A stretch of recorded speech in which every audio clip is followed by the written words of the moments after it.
Hey crafty friends, this is Jenny from crafttestdummies.com, and today I have part 2 of my Epson EcoTank printer review. Now in part 1 I showed you how to set up the printer and also to kind of get it going.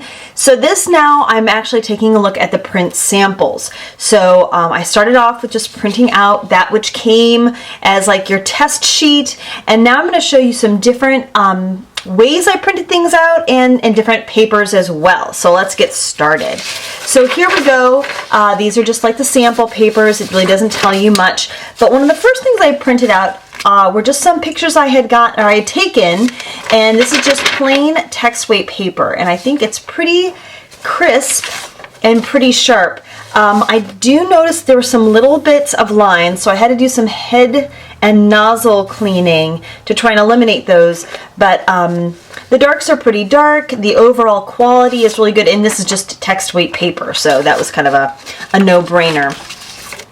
Here's another photographic image I printed out. This is actually on glossy paper, and I noticed that as I'm drawing my finger across it, it is smudging the black, which is interesting because I hadn't tried this obviously before I put it on camera. So wow, that's a little sad. This is supposed to be photographic print paper, and the black is rubbing off on my fingers.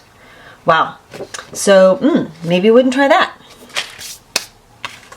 Here's another photo that I printed out. This looked a little orangey to me, and we'll try that. Smudge test, and yes, on photographic paper, the color comes off.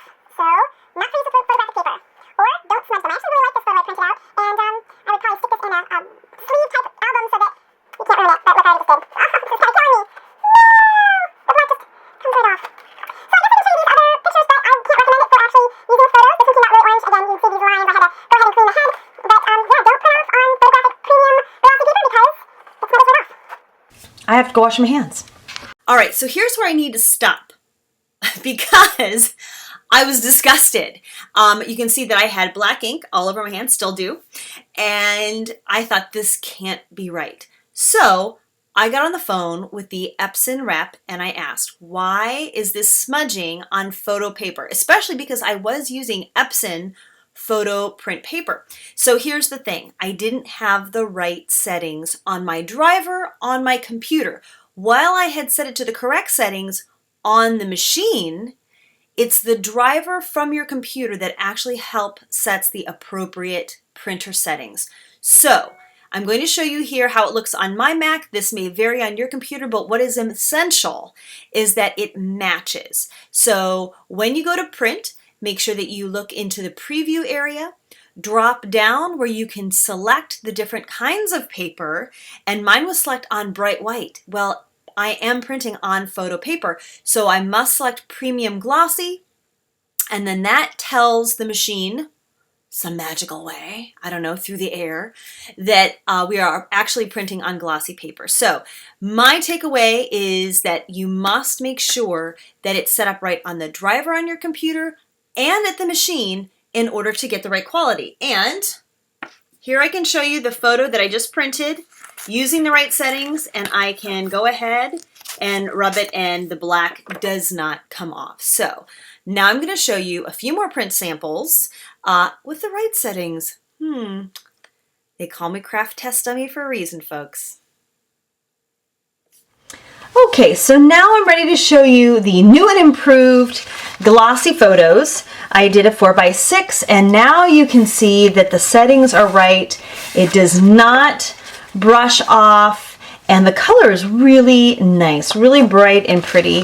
Here's a big 8x10 that I did, and I wanted to show you one that had faces so you could see the clarity and the color. And then I took this one of the sunset in Mexico so you could get a real bright, vibrant color. I'm very happy with all these prints. They feel really high quality. Such an improvement when you have the right settings. Note to self. So I just want to go back to this one for a minute. This is one that I printed on just regular heavy-duty cardstock. I did put water up here in the corner. You can see in this corner there's a little bit of a watermark. So just so you know, if you do get a regular cardstock print wet, it is going to discolor a little bit. Not really bleed, but it will discolor a little bit for you.